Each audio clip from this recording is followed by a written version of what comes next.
Welcome everyone to HAVAS Partner Day 2025.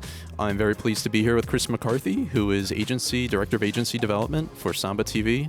Chris, thank you for being with us. Thanks for having me. So my first question is around ACR data specifically, and for those who don't know what ACR stands for, it's Automated Content Recognition.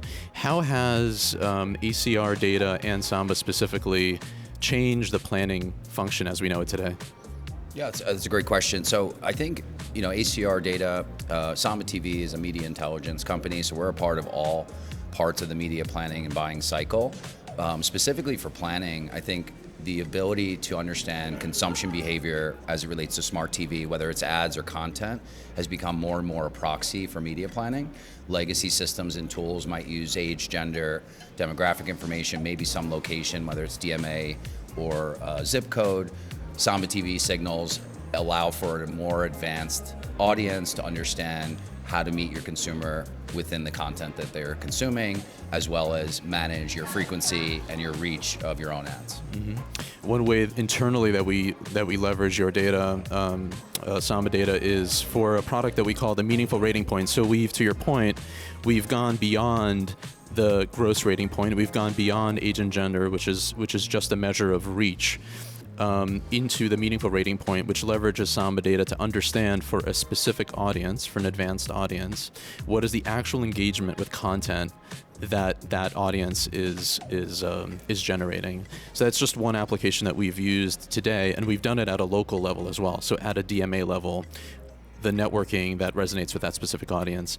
So knowing that, and I think this is sort of based on what you've been saying, is TV is almost like an anchor to the behavior that particular audience is going to exhibit in other channels. So how has ACR data also changed how activation and measurement is now being done by an agency or by a brand? Yeah, no, that's a great point, and I think that's what kind of separates Samba TV from the other kind of TV data or technology partners with ACR data, is that you plan off the data that we provide you on a household or individual level, understanding where they watch. We see more and more briefs and strategy overviews with genre, Bravo households, live TV, live sports, cord cutters, unreachables, these kind of proxies for very important advertising inputs.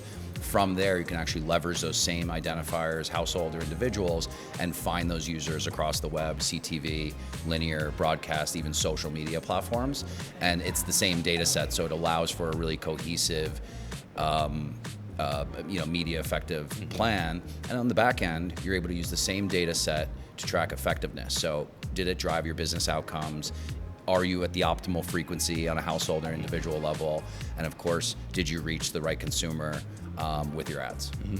You mentioned sports. We're in the midst of some exciting NBA playoffs. Tell us about some applications of exciting applications in the recent couple weeks around the NBA playoffs. One version of the MRP is a sports MRP, but we also use Samba data for sponsorship measurements. I'm just curious about, in the last couple of weeks, an example of how you've applied your data for NBA playoffs. I mean, so, as a consumer, you have to notice more and more of the brand recognition that's happening within live sports. It's one of the most powerful mediums in entertainment and on the television. Now, with Samba data and the ability for our AI to actually understand what's happening within the screen of a given video, we can actually see the logos that are being displayed within content. So the NBA, your example, they're on the jerseys, there's dynamic digital ads on the court that are rotating, there's a scrolling marquee behind the court, and some of them are, physically embedded by the premise, but others are digital.